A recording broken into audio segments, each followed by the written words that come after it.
Hello, everyone. Welcome to the Breaking Uneven podcast. We love to talk shop, uncover the beauties of failure, and play a few games.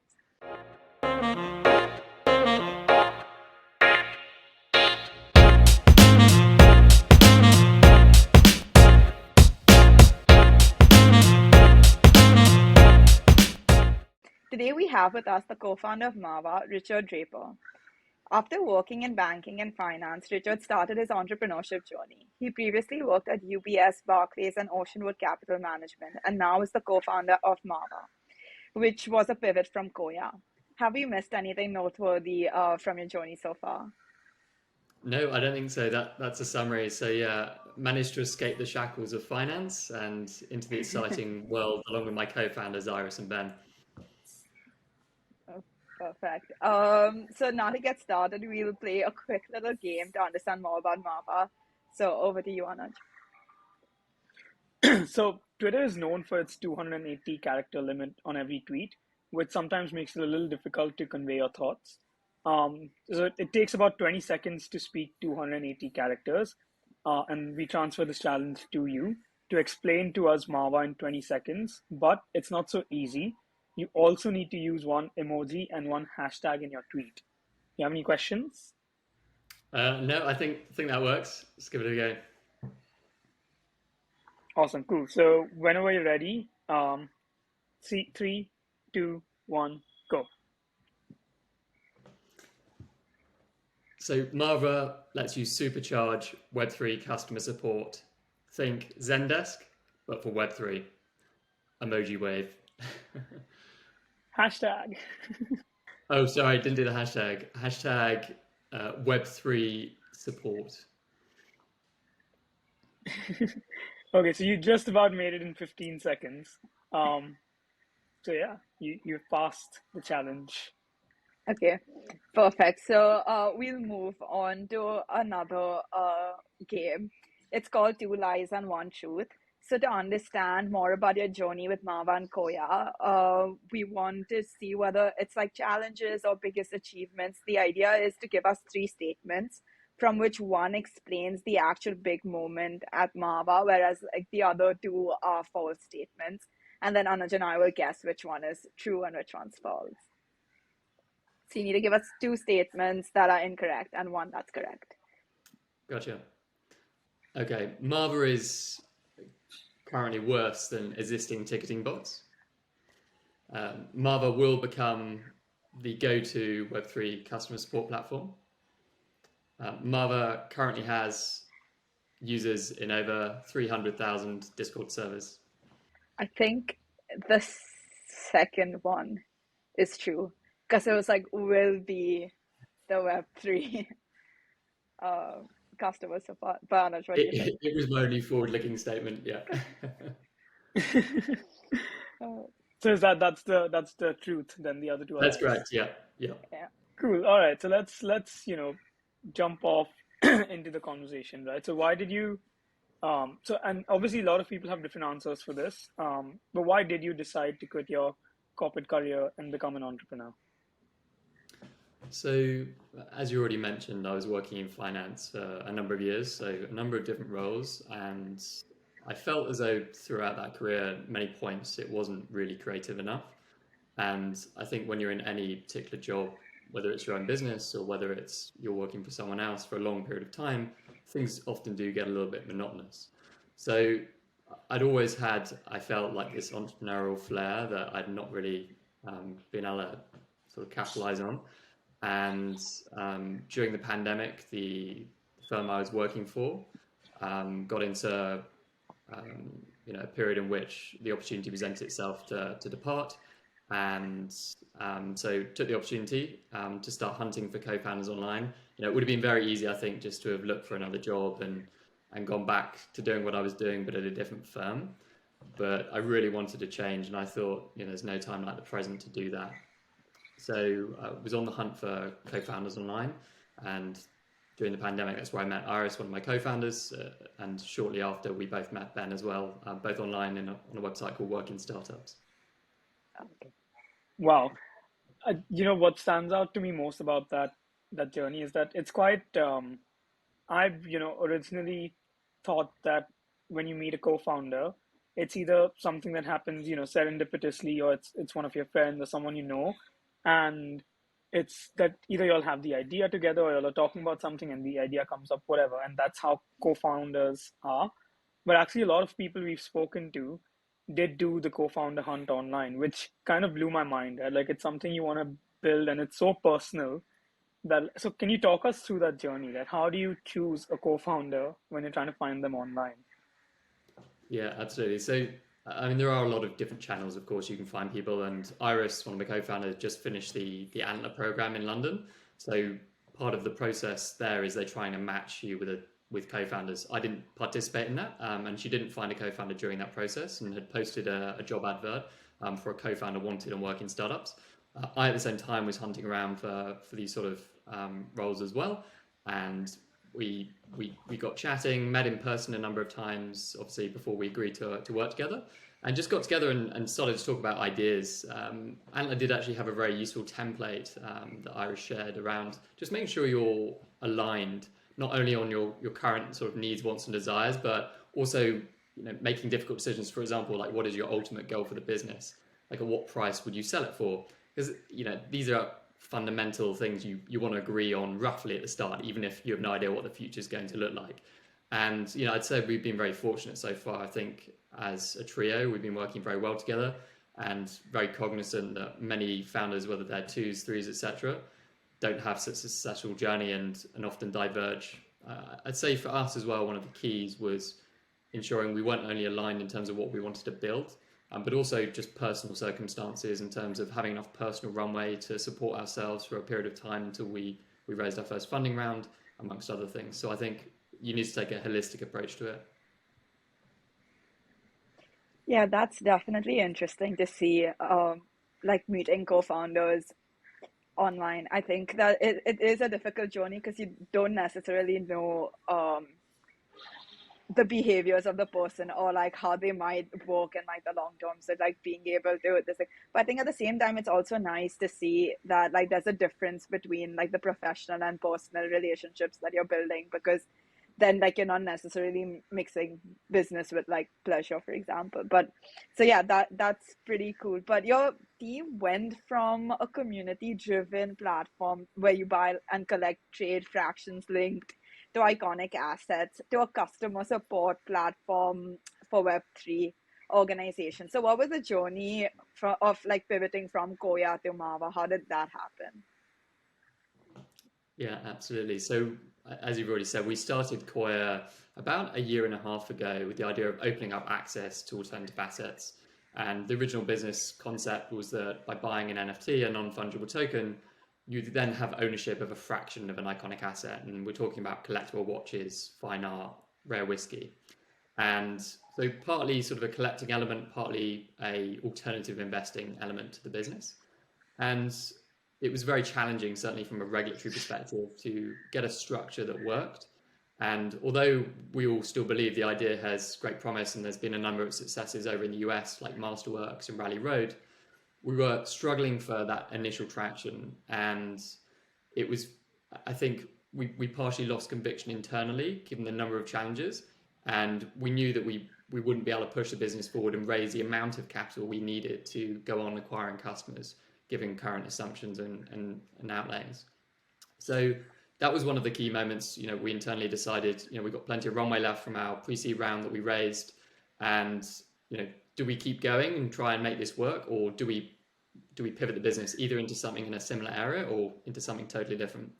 Now, one of the areas that we were exploring, that we had a pain point ourselves running Koia, was customer support. So we were doing wallet logins. So we could resonate already, but we were looking at lots of different options and just speaking to a lot of people, trying to understand the biggest pain points. We were all quite interested still, or very much, in Web3, and felt like it's an area very much to target in terms of fast growth. It's got a lot of elements that startups look for when they're targeting a beachhead market. And we basically narrowed it down to 3 ideas. Customer support was one of them. And we built a very basic MVP, a lot of interviews, a lot of testing and things like that, and decided this was the right path to take. And so far, it really does feel like we're solving a real pain point. So, I mean, I can give you a quick overview of what we're actually doing, but maybe, yeah. So the idea behind Mava is really to enable Web3 communities to support and scale their community, no matter where the community members want to be, whether that's Discord, whether that's Telegram, whether that's via a web chat widget. So it's an omni-channel support platform where all the messages and support tickets from users come into one consolidated dashboard where you can automate workflows, manage information, and keep things in a much more organized manner. So at the moment, a lot of people will have a Discord ticketing bot, they might have an email support system. It's all fragmented. There's no consolidated data around support. And we're seeing now as organizations scale, certainly in Web3, they're considering, how do we optimize and then start to efficiently scale customer support. And it's not just a cost function, it really should be viewed as part of a marketing team and potentially a profit center as well, because it's such a regular engagement point your customers will have. And certainly in Web2, it's very well recognized that bad customer support often results in customers leaving the business, switching to a competitor, or just not spending as much or not being as sort of vocal brand advocates. So we think it's a critical element still missing from Web3, and building that basic set of tooling to start and then making it much more sophisticated over time is essentially our plan at Mava.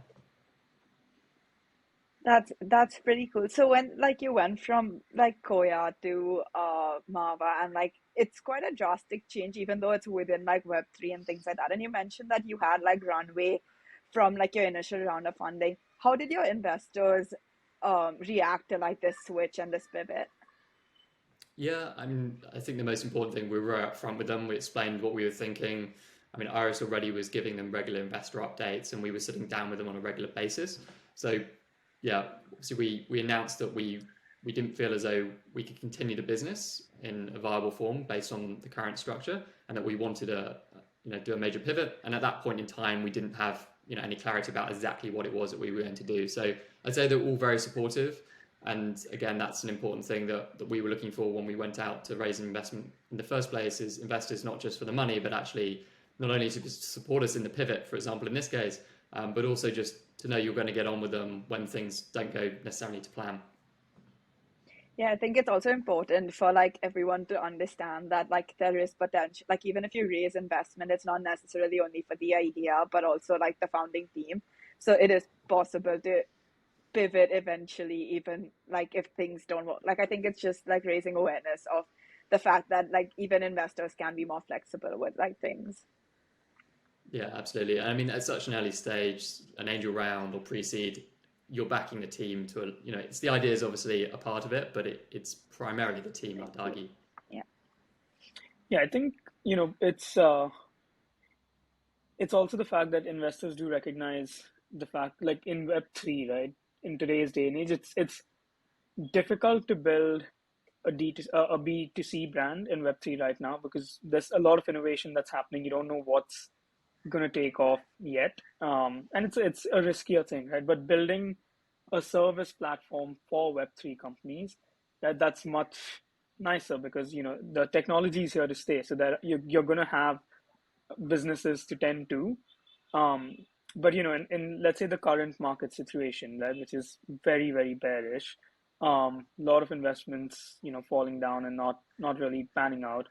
Is it difficult to get business at such a time? And like how does it, because obviously the companies that are building on chain, they're affected, we know it, investor confidence is decreasing, but the companies that are serving those companies, how does it affect you? Yeah, I think we're agnostic in terms of which specific part of Web3, whether it's a gaming company or a DEX. We, in theory, they're all our customers. We're not just, siloed into, let's say, DeFi, which obviously would be more challenging right now. So, I mean, there are pockets of growth, and gaming is a great example of that. There's a lot of Web3 games that are in development that are now getting ready to launch, and ensuring that they've got operations set up, such as customer support before they go live, for either whether they're on testnet or once they go live, for support and providing feedback. That's really, really positive for us. So look, I'm sure, given that we're in a bear market, growth of the industry as a whole will be a little bit slower for a period of time. We're still very bullish on the space generally. And I think given the stage we're at, we went live about 2.5, 3 months ago. it's not really impacted us from what we can see. As we approach people, we see this as a pain point, and they're happy to sign up to our beta and give it a go, which is great. And so far, the feedback's been really positive. So, Oh, that's amazing. I think, yeah, I do agree that there are pockets of Web3 and gaming that are really, they're growing well because there is still value there, and gaming is definitely one of them, which actually, made me think about like when you choose to leave a corporate career and become an entrepreneur, there are like, at times some really unique skills you just have to pick up because like you might not have like that skill set within your team, but it's like a really small requirement, so you don't have to hire someone. Like, so an example of this is I recently was working on high fidelity prototypes for a tech platform, and my designer was on leave for like 3 days, and they needed like one screen design in Figma. So I had to like pick up a little bit of Figma in those 2 days and like try and see what I could do because it's kind of urgent. So do you have any like particularly unique skills that you've picked up because you're an entrepreneur and you just had to figure it out? well, first I'd say I'm extremely fortunate because both Ben and Iris have done a lot of startup type work in the past. So I'd say we're pretty well set in terms of the startup toolbox and skill set. Certainly from my side, I'm taking much more of a product role. So getting much more familiar with product management tools, things like Notion, Linear. For me, I guess that's where I've really been spending a lot of time. But it's more, I guess, the process and thinking behind that, speaking to customers, gathering feedback, as opposed to specific skills around using tools. It's interesting how much you learn when like it's both. Like I think you learn so much in corporate as well, and then you learn a lot on your own. It's just such a different skill set. So it's interesting when like you've done both and you're trying to like take the best from both worlds. But I think it's also interesting if you could like describe um where Mava comes. Like I think Web3 right now is so like it's still new where like everyone doesn't necessarily know how things like work and like function. So like if you could give an example of like one of your clients, like how and where you would fit in like the whole like timeline. Yeah, absolutely. So one of our beta users at the moment is Gitcoin DAO, and they issue grants to their community, and they run the grants process through their Discord. Okay. So you can go into the Discord, you can apply for a grant through one of the links in there, but there, if you're having a problem or you want to check about the status of your outstanding grant, you'd then go back into Discord, and instead of just posting something, particularly something that could be sensitive related to your personal application in there, you can create a support ticket using Mava. And once you've created that support ticket, it creates a private thread, and you can have a private conversation then with the Gitcoin support team. And all those messages can be managed by the Gitcoin team from within the Mava dashboard. So I guess that's one of the most common use cases at the moment. Same logic applies if the community wanted to do a Telegram group, and we're very soon to be launching our web chat as well. So whether on the website, whether on Discord, all these tickets come into one centralized hub. And I mean, just to give you another analogy, I guess, if you reach out to Amazon about an order, Amazon can of course see your order ID, right? They know what you're talking about. Yeah. But in Web3, there's a disconnect and information's all fragmented. You might be using a different anonymous profile on Discord or something like that. And so one thing that we're really focused on in Mava is building these Web3 support features.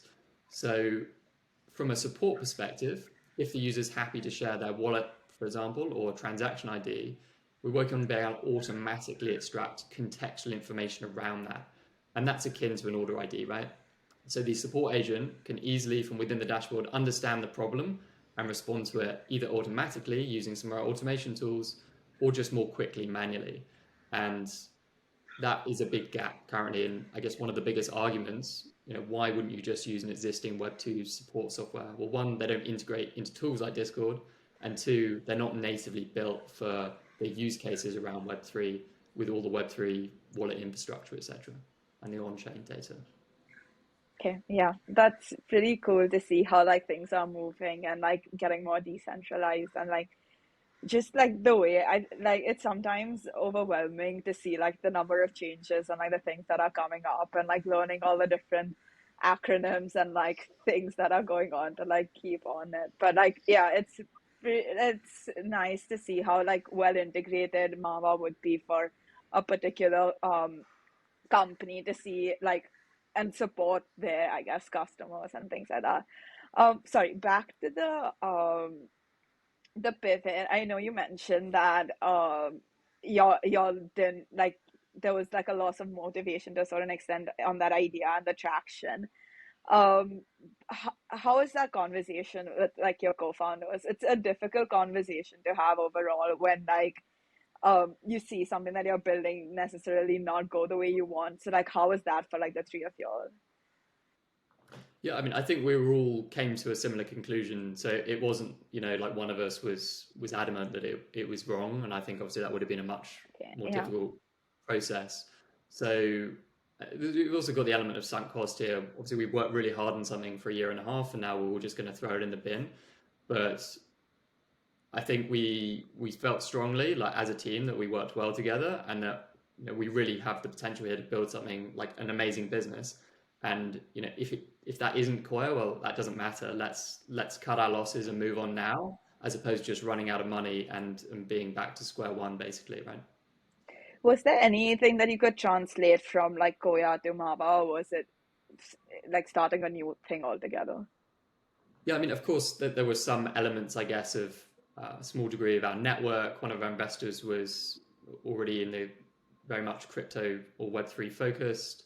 So there's certainly elements, and some of the tech we'd built, such as the wallet login mechanisms, things like that, we could of course use. But pretty much it was starting afresh, which was fine. And I think we've really learned those lessons as well with Mava. We are building and just shipping. They're very agile, getting things out as quickly as possible. The idea of the beta program we're running at the moment is to gather regular feedback from users and just really prioritize and incorporate that as we build, so we don't spend 6-12 months building something and then realize we've built the wrong thing. I think even I've been like the tech platform that I'm working on, I generally like to keep an agile sprint with a feedback loop and like continuous releases, just because and this is something we spoke with another entrepreneur about, is that like there's a trap when you idealize the product and explain it to customers, and they idealize it in their head, and then you go and build it for 6 months, but either there was a mismatch from the beginning or the market has changed over those 6 months, and then when you actually release, you realize that it's not what people need or want anymore. And it's just it is important to build dynamically today, especially like in a space that's changing so much.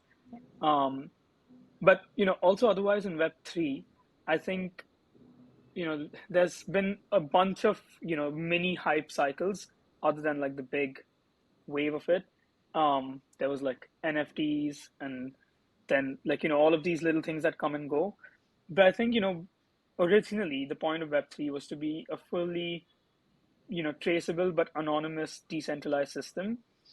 And what I'm seeing more and more today with things like soulbound tokens and all of those verification features that are coming in, is that it's becoming less and less decentralized. Like people are finding ways to use the technology because it does make things faster, etc., but to build in a lot of safeguards, which after a certain point basically means that it's centralized again. That's what safeguards are. And so I just wanted to know what you think of that statement as someone who's building for the space. Do you think that's where it's headed? I certainly see your point, and I think what you're seeing certainly is these Web 2.5 companies that are trying to go beyond the core diehard fans of Web3 and bring in other people in the space. And for that, things like social logins and more efficient websites that just aren't decentralized. I mean, certainly our priority at Mava is we're actually building at the moment using traditional sort of Web2 stack. And the idea longer term is then to move it to a more decentralized model, just because we want to optimize for efficiency and just really build a useful product. So, I mean, certainly the way we're thinking about that as well. At the moment, we're building the tool, the product for teams primarily that have paid moderators or full-time employees that are acting as support agents. But the goal longer term is to move to a model where we can support that, but also support the community to provide that support, right? So whether that's through staking pools or some other mechanisms, to reward members of the community for providing support.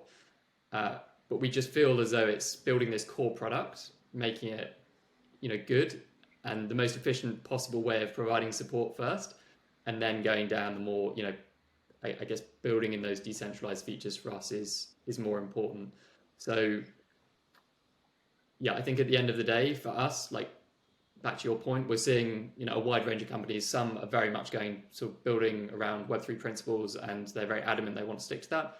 A lot of new entrants, it's a bit more blurred. I mean, where we'll go, I don't know, but I think we'll actually, it won't be mutually exclusive. There will be still some very much like Web3 principled companies, some in the middle, and some that are basically Web2 but just have a sticker on their website. Yeah, I think a lot of a lot of people first started off in the space really wanting to build on chain and all of that, but a lot of startups that I've seen now, they have the bigger Web3 play in their mind, but they're building the tech stack in a way that it's Web2 that can be ported onto the chain, onto one of the chains later on. But currently they're just building on Web2 because one, it's easy to find talent that's great at building an efficient system on Web2, and it's difficult to do that on Web3 as of now. But yeah, that is kind of what people are trying to do is, as you said, the Web 2.5 thing. And that leads to all of these, where you're not like fully decentralized, but you're not fully centralized, and it's kind of like a awkward middle point. For us, one of the other key elements is thinking like, again, around privacy and how do we build something that's sufficiently differentiated from not only a support agent perspective, but importantly for the end user. Right now, when you seek support on a website, these existing Web2 companies extract pretty much all your data, including location, IP address, and stuff like that. And there's definitely an argument to be had, I think. One, should the company retain that data on you? And two, should you control what permissions you grant in the first place for them to be able to access this? And obviously with customer support, it's a trade-off, because if I know your IP, I know your app version, your browser version, etc., that can help me solve the support query more quickly. But I think there's a balance to be had. And again, that's something we're thinking about. So although necessarily it might not be a Web3 tech stack right now or decentralized tech stack, actually those principles need to be, I think, there from the outset regardless. And it's a lot harder to change those things than it is just to migrate your backend asset. Would you say that like when we were discussing the whole like Web 2.5 and 3, I know y'all are focusing on 3 and trying to create like the tools that help the companies that are in like the Web3 space. But do you think that Mava could translate into like the 2.5 and the 2? Like, can it be a support tool for across the entire spectrum, or are you all still focusing just on Web3? Right now, our sole focus is on Web3 and building tools. We believe this sector is going to be significantly large to support our business. Yeah. I think the other element there that is again underserved at the moment, and it's too early to know what it's going to look like, but that fusion between, say, the metaverse and like Web3, there's obviously an overlap there.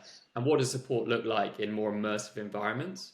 And the existing tools from Web2 companies aren't properly built or set up for that. So that's something we're thinking about again longer term, but it's far too early, and we're going to focus on this core proposition for now. Yeah, that makes sense. I think like sometimes mixing it all gets like even more complicated, and it's difficult to differentiate or like focus on a specific sector. But I was just like curious to know whether like there were things that overlapped where like it is inclusive of Web3, but like Web2 is just like easily a part of it. But yeah, no, it makes sense that like y'all are focusing on just one, because that sector itself is where like the future seems to be heading. So it makes sense to start early on into that, and like hopefully that's how majority of companies then interact. But should we now go to our next section? All right, so let's do it. We're going to play the dream team. Now, imagine that you have to fill the top 3 positions at Mava. You first have to choose what these 3 positions are, and then choose from a list of 8 global founders, CEOs, and executives to fill them. So you've got 8 of some of the biggest, founders and executives in front of you. First, you have to tell me, what are the 3 most important positions at Mava, which I think now, since you're a 3-person startup, like 3 founder startup might just be those positions. But anyway, yeah, what would that be? Let's try like different, like not the positions that you all currently host, but like 3 other top positions that you would have. Yeah, so the team already is about 7 people. So we are growing. We've got a handful of devs and a designer. I think I wouldn't necessarily put it as a position in-house, but certainly from an advisory perspective, I mean, there are a couple of names up there already, Slack and WhatsApp, right? Like we are building messaging infrastructure, and some sort of strategic advice around that would, I'm sure, be extremely beneficial over time. In terms of, can I only pick from these names? You can, I mean, if you've got another name in mind, where Yeah. you can choose that as well. Yeah, I mean, I think both Stuart and Jan would be extremely interesting people to have on some sort of advisory capacity, certainly around the messaging piece. I mean, in terms of, I think to bring in a Web3 element, what Stani has done at Aave, exceptionally interesting with, that business, and now building out Lens as well. So I think we'd probably have him on as well, again, as some sort of advisory role, to really help, I guess, either natively build into Web3 social ecosystem or something like that. Awesome. Yeah, I think it's a good mix that you've got here, especially considering that Slack and WhatsApp are WhatsApp especially is a pioneer in the messaging field, and it would be really cool to see the kind of insights that they would have. But I actually thought you might pick either Larry Page or Cheryl as well, just because Google, purely because it is really, really good with technology and innovation. But Facebook, from in my head, was something that, again, you do interact with customers over social media platforms or whatever. But yeah, still a very interesting mix of people. Yeah, I think I mean, I might be totally wrong coming at this from an outside perspective, but I think like the core beliefs around Web3 are quite misaligned with those of Facebook, certainly from an external perspective. So I guess that would be one of the reasons that I'd be less inclined on that, perhaps. No, fair enough. I didn't think of that. Yeah. Yeah, okay. So moving on to our final segment, it's called the rapid fire. So self-explanatory. I'll just say a few questions and then you have to answer them as quick as possible. So to start with, how many all-nighters did you pull in your first year of Koia and Mava? Not too many. I mean, work consistently over the weekends. I'd probably say, yeah, under a handful. So 2 or 3. Yeah. What is the scrappiest thing that you've done to build your business?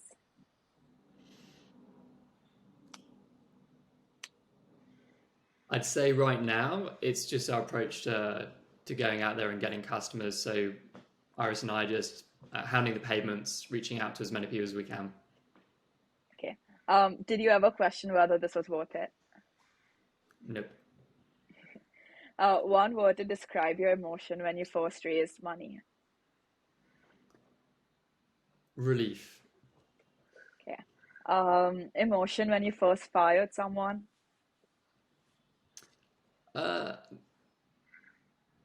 Disappointment. I mean, we haven't actually fired anyone, but I mean, obviously we have had team changes since during the pivot. So yeah, I mean, obviously a moment of sadness, but we've got to do what's right for the business. Okay. What is the craziest story you've had from building the business? I'm going to sound very boring. I don't think we have one. Oh, I'll tell you next year. sounds good. Yeah. Weirdest place that you've worked from? I would say an upcoming trip to Patagonia. So I'm going to be working for Buenos Aires for a week. I wouldn't say it's weird, but just interesting and different. Interesting. Yeah, definitely. What is the best oh shit moment you've had?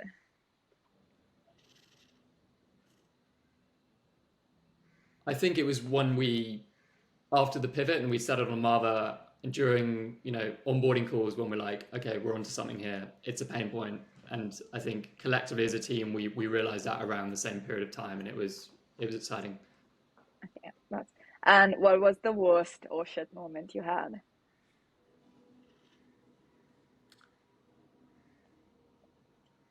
Probably, yeah, just the dawning realization that Koia wasn't going to work and that we needed to figure out what we were going to do quickly. Yeah. Would you ever retire? I don't think so. No, I'm too fidgety. Your favorite cryptocurrency? I would say ETH. Yeah. Do you miss corporate? Absolutely not.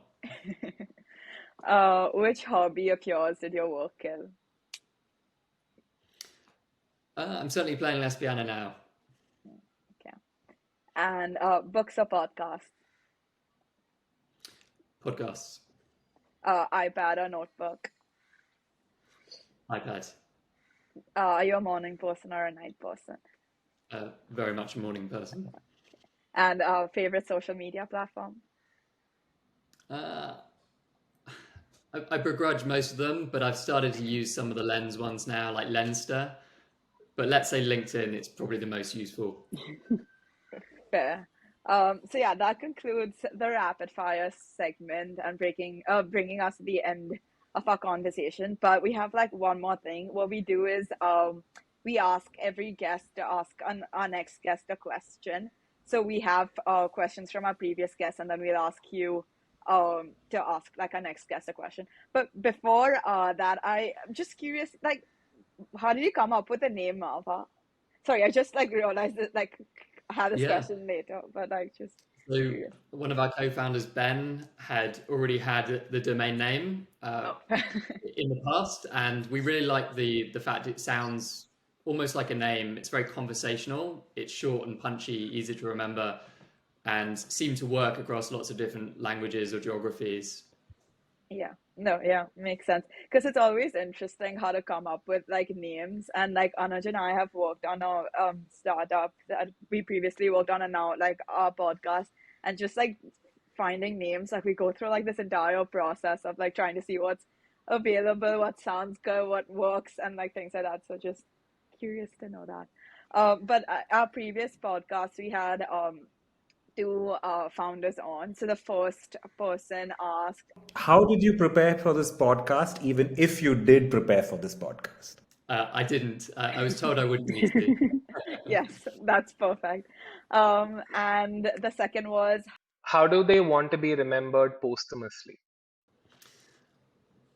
Individually or as an organization?